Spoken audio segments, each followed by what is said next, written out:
अपनी हिस्ट्री की किताबों में आपने अक्सर ये स्टेटमेंट सुना होगा कि संस्कृत को अपर क्लास तक रखा जाता था या फिर संस्कृत को कुछ ही लोगों तक सीमित रखा जाता था, आम जनता से दूर रखा जाता था।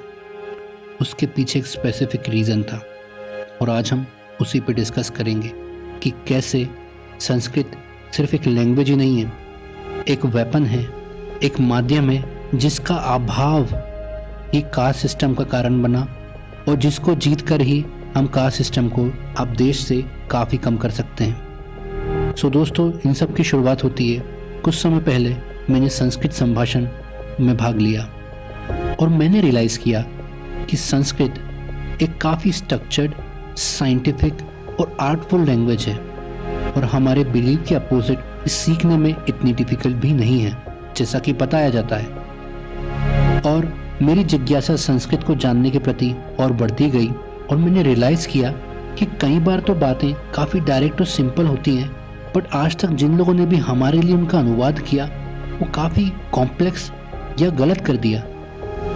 जैसे कि रामायण कोई एक बुक नहीं है, इंडिया में 100 वर्जन है रामायण के।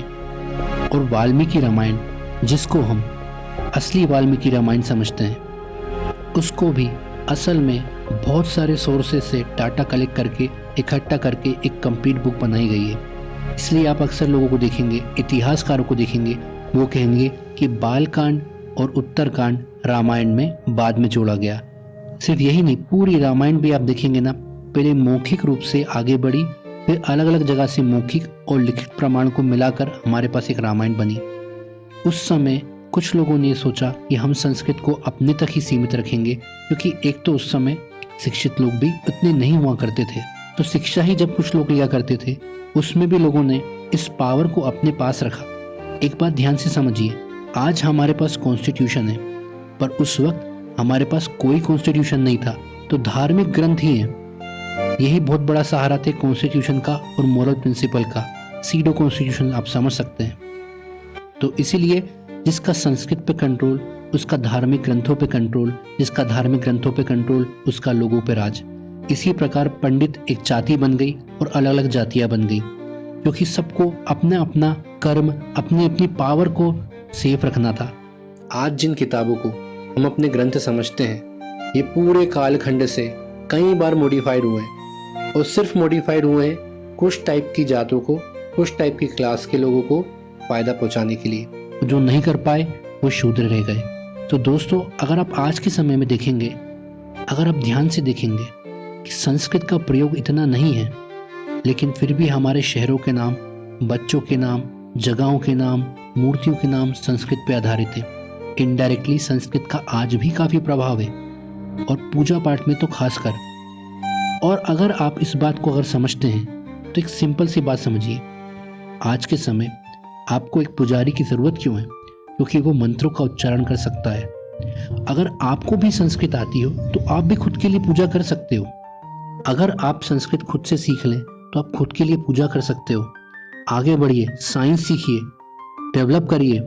आप आगे बढ़ेंगे, आपकी पूजा भी आप खुद कराएंगे, खुद का मंदिर बनवाएंगे, आपको ब्राह्मण की ज़रूरत ही क्यों है?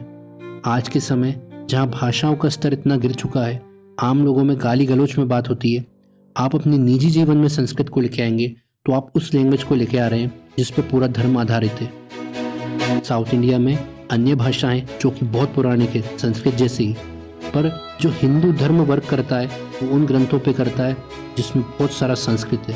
तो अगर आप संस्कृत को अपनी डे टू डे लाइफ में मिलाएंगे, अपने बच्चों के साथ बात करेंगे, परिवार में बात करेंगे, तो आप उस भाषा को लेके आ रहे हो जो आपके धर्म को कंट्रोल करती है। एक समय ऐसा आएगा जब आप आगे बढ़ेंगे और आपको संस्कृत भी आती होगी, आपको ब्राह्मण की ज़रूरत ही नहीं पड़ेगी। और इस प्रकार से संस्कृत का उपयोग करके, जो कि एक ऐसी भाषा है जो अपने साथ रिस्पेक्ट और डिग्निटी को लेके चलती है, बहुत स्ट्रक्चर्ड और साइंटिफिक लैंग्वेज है, अगर आप उसको डे टू डे लाइफ में इन्वॉल्व करेंगे, अपने परिवार में बात करेंगे, अपनी आम बोलचाल की भाषा में इंक्लूड करेंगे, तो आप उस भाषा से अपने आप को आत्मनिर्भर बना सकते हो। आप आगे बढ़ोगे, आप आत्मनिर्भर होगे, आपको किसी की ज़रूरत नहीं पड़ेगी। This is how you reduce the caste system, by decreasing the utility, not by hating the Brahmins, by becoming Atmanirbhar. जय हिंद दोस्तों।